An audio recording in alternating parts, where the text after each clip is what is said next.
This is Dr. X.H. Balthazar. I am broadcasting once again to present my findings from the world of the uncanny. Recently, I received a letter written on government stationery. It is not often that the world of bureaucracy and politics intersects with my line of work. It was intriguing, to say the least. Allow me to read a section of the letter. To whom it may concern, I am contacting you as I have nowhere left to turn. I have reported what I have seen to my superiors and have been met with ridicule and the termination of my position. This matters very little to me now, but I must prevent those who would make the same mistakes I have. Warn your listeners to stay away from the Bear Creek National Park. The land is cursed by God. You must tell them to stay away. The letter ends with a signature, and fortunately, a telephone number attached. Thus, I contacted the writer. After a brief correspondence, I invited him to join me and tell his story. We met in a small diner off the highway in Virginia, just outside of Richmond. The following is my interview with Louis Benoit, dated January the 8th, 1958.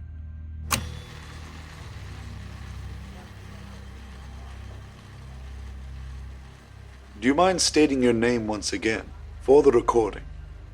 Louis Henry Benoit. You can call me Lou. People call me Lou. Thank you for joining me, Lou. In your letter, there seemed to be a great deal of urgency surrounding Bear Creek National Park. Why did you reach out to me concerning this matter? I have to warn people. I've been putting up flyers, but they keep getting taken down. The rangers won't let me within 50 feet of a park. I tried just talking to people around the town, but everyone thinks I've lost it. Have you? I thought I had for a long while, but I know what I saw. Why did you reach out to me concerning this issue? I sent letters to as many radio stations as I could, from you to as far as California. You're the only person who responded. You mentioned in your letter that you were terminated from your position. Did you work for the state of North Carolina? For the Parks and Forestry Service. I was a groundskeeper. That explains the government stationery. I thought it might make the letters look official. I'm desperate. Something must be done. Mr. Benoit, do you mind relaying the events to me as you remember them? Rest assured that an accurate ledger of this interview will be broadcast. Of course. I'm not sure where to start. Your position at the Forestry Service, what did it entail? I was a groundskeeper, as I said, mostly landscaping and clearing dead brush. I was transferred to the Park Service to survey a new piece of forest they were planning on developing. Could you mark this area on a map? Oh, of course. I walked it every day for months. Why were you selected for this job? You were not a surveyor. They wanted me to do 2 jobs at once. Survey the land and plant some grass, remove the underbrush. At the time, I thought I was getting promoted. I did my duties as normal for several weeks, until I found a clearing in the trees. A beautiful area just off one of the trails. It was a patch of dirt, but I saw the potential. So I figured I'd seed it with some grass and get a nice pasture going. I went back through that same area one morning, maybe a month later, and it was still just dirt. Nothing had even begun to sprout.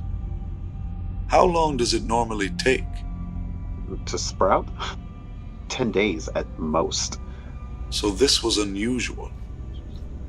Very. But that wasn't all. When I looked over the area again, I found embers kindled in a ring around the clearing. From a fire? Yes! I thought that someone may have been camping out in the clearing. Maybe a big bonfire or something. Would have been a good spot to do it. Regardless, I reseeded the area then and there, then headed out into town to pick up some chicken wire. Was going to put up a fence to make sure the seeds didn't get trampled again. Lou, Yes? you stopped talking for a moment. Oh, thinking about it makes my skin crawl. About what exactly? When I returned that evening, there was a group of people, maybe 5 or 6 of them, just standing in the clearing. What did they look like? It was dark, and they were wearing hoods. I couldn't make out any of them, but they were rowdy. They were laughing and hollering. I remember thinking they were poachers. Why did you think that? Well, between them was a slaughtered doe. I thought they must have been hunting without a license, doing it at night and all. Did you approach them? I took the shotgun out of my truck. As soon as they heard me coming, they took off into the woods, still cackling like crazies. I assume you followed them. I did for a while. I know those woods better than anybody, and they still managed to give me the slip. I returned that night and put up the chicken wire fence. Then I figured I'd come back in the morning, see the thing again, and it would be done. However, I did notice when I returned, the doe was gone. I thought it was dead. Was it not dead? From what I saw, they already started dressing it when I arrived. I thought they must have doubled back for it, but I'm not sure. There wasn't a drop of blood left. Did you inform the authorities about the poachers? About all of this? The missing doe? I put in a report that morning, but I couldn't tell you if they actually sent someone out to investigate. Why would they not? In government, getting a cup of coffee takes all morning, if you get my meaning. So what of the poachers? Did they return? I went back to the clearing a couple days later, and the fence was gone. I found it maybe 30 feet away in some bushes, completely mangled up. In the clearing, I found an empty liquor bottle, so I figured it must have been those poachers getting drunk in the woods again. Did you report this incident as well? This time, I took it into my own hands. The only way to sort this out was to catch them in the act, so I figured I would camp out in the clearing and walk them to the sheriff's station myself. A bold plan. I was at my wit's end. I set up my tent right in the center of the clearing. No matter where they came from, I would hear them coming. I tucked the shotgun under my pillow, and that was my lodging for the evening. I laid up for as long as I could that night. Nothing. I remember the last time I looked at my watch, it was well past 1 in the morning. I know that I fell asleep sometime after that.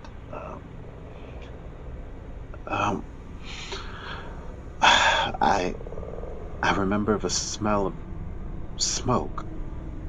The smell of smoke woke me up. I remember feeling fear. Why were you afraid, Lou?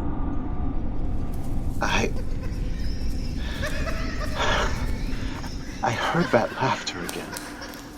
Louder, so much louder than before. And more than that, screaming and moaning. It swirled all around. Through the canvas, I saw the shadows of dozens of people. Men, women, animals. I gripped my shotgun tight. The screaming turned to wild cries in the night. I felt liquid. I looked down and the soil was bleeding beneath me. I watched one by one as the dancing shadows were ripped apart, dismembered and mutilated. Each time one fell, the earth bled more. When they were all gone, the fires extinguished and darkness fell over me. My attention turned to the tent's opening. Fear overwhelmed me. Through the seam, I could see a figure moving in the darkness. Only the form moving back and forth between the seam, as if it was trying to get a look at me. I aimed my gun forward.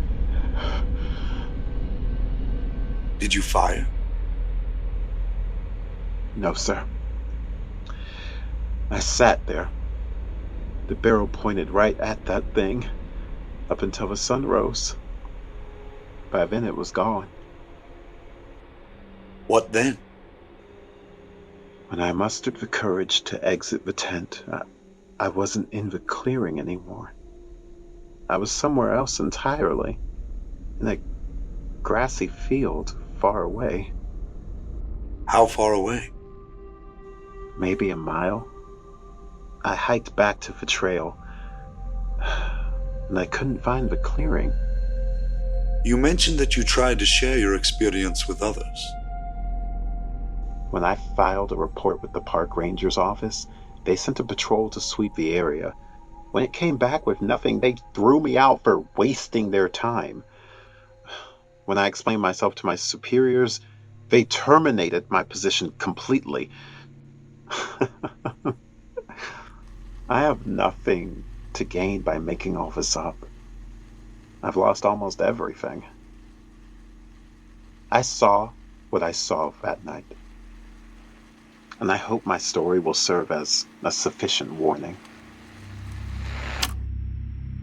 It has been several days since my conversation with Louis Benoit, and his story has inspired a plethora of research on the topic of cursed geography.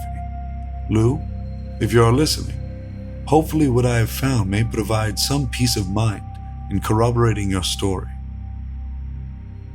As I have discovered, there are several mentions of what is called the infertile earth throughout early American pagan writing. They are commonly referred to as the devil's tramping grounds, as it was believed that these patches of infertile earth were cursed by the devil itself.